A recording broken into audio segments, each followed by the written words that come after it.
In remote areas of Papua New Guinea, farmers walk for hours to bring their produce to market. This distance adds to their cost of production and limits their competitiveness. Isolation also limits farmers' possibilities to work with others. Communication can take days, and messages often get lost before arriving at their destination. In partnership with the International Fund for Agricultural Development, Fairtrade Australia and New Zealand delivered a 2-year pilot to connect Fairtrade farmers in Papua New Guinea, both to their buyers and to each other.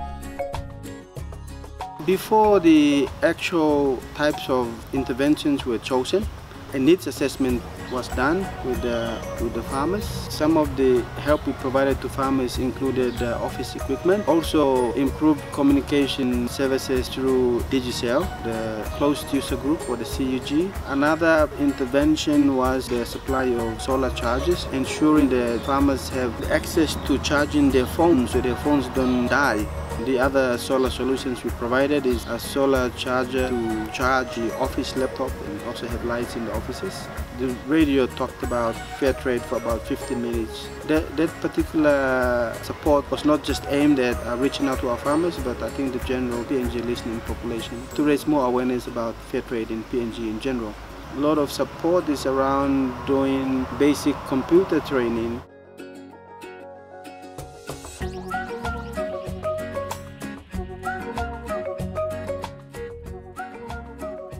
It was very difficult for us since we cannot contact all our members.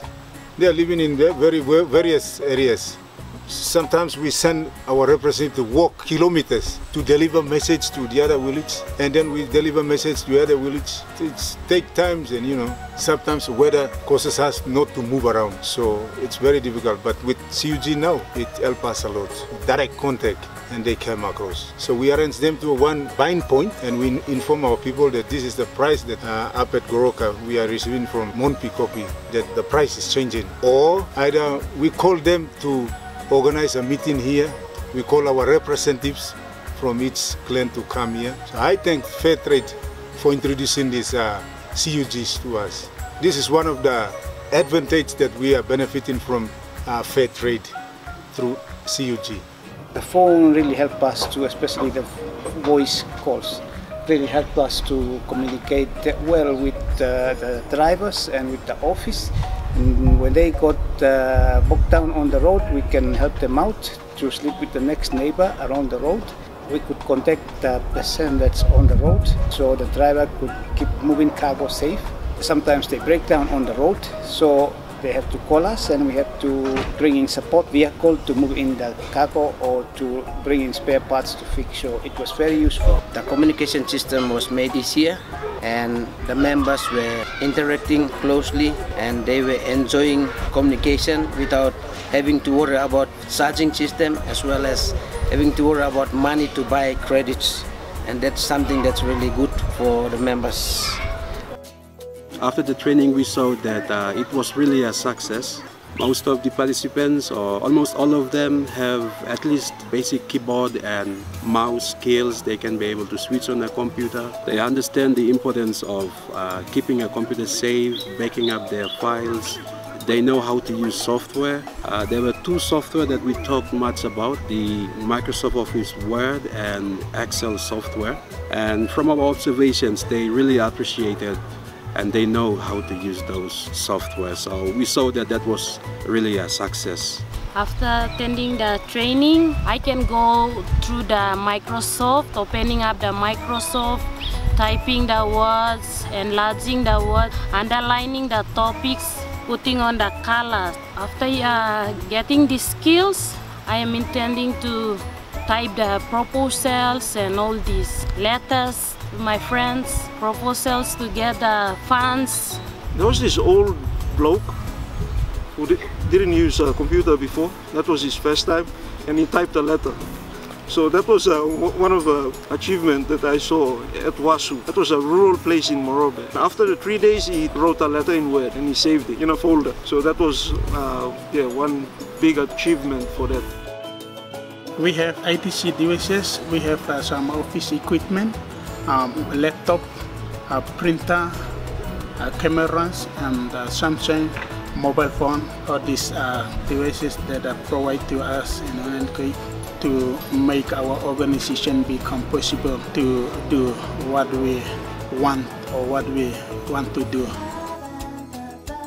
Those 8 solar chargers were distributed to our cluster. We got 8 clusters, so we gave 8 solar to each clusters. So that solar was looked after by the cluster chairman. They collect 1 Guinea for each phone when they charge it. From the areas we have average of 5 to 10 mobile phones per day. Since we have a lot of solars in the village and generators, people go there to charge their phone. They normally collect 2 Guinea there, but we charge their phones at 1 Guinea. So half of the fee from phone charge, the chairperson use it, and the half is collected and bring it to the office. So that money is being saved for to purchase new sets of solar in the future. Access to mobile phones, office equipment, internet data, solar chargers, computer training, training on use of ICT devices, and the radio program Tok Tok Fairtrade increase the capacity of 25,000 Fairtrade farmers and community members in Papua New Guinea, who now have a better understanding of the options available to them and the advantages that communication technology brings to their business, including the ability to follow best business practices. From what I have seen, I think this ICT program is one of the projects that really goes down to the needs of the people, and this kind of project has a long way to go, and I think it's a kind of project that should sustain it for a long time. The communication is very better because it makes me easy to call the farmers because our women also they are in the remote areas. We don't have any access through road. We got only one main road that is from Wasu to Kabu, and the farmers were scattered all around the remote areas. So when you want to go to there, you must walk. It will take you almost 2 to 3 days to walk. So communication is really easy. So when I'm in Wasu or in Alangdao main office, I can call them, and it will take them to travel to me for any meetings or something like that. It will take them 2 to 3 days, and then we will meet in Wasu. As a team from Unitech, we thank Fairtrade for giving us the opportunity to actually go to the farmers. The university has a part of its duty statement to the departments is one of which is community service. And for us, we feel that as instructors, the majority of the people don't live in classrooms, they live in the local community. And this was an opportunity actually for us to go down to the villages and see how ICT is implemented and used at that level. It now allows us to have more contact with local people. It also challenges us to look at ways in which we can assist special target groups, so it could not only be farmers, we could extend the program to the wider community in the rural area. For example, the farming community have children go to school, and some of the challenges the students face. We had a lot of interest from the students. They came round and they also participated in the program. So we see that there is a wider need for ICT or basic computer skills down in the local community, not only for the farmers but also for their communities. Fairtrade asked us to do 6 sites. So this team, 3 of us, were the first one to go to Wasu. We were there for about a week and we learned many things in terms of the people there, all young, old, kids, they all attended the workshop. So it was like a big achievement for us and the Fairtrade as well, because some people, they never know how to use the computer or even put their fingers on the mouse. So when we tell them to click or whatever, their fingers were shaking. So we physically had to go around all the ends, put it on the mouse, and you go left, right.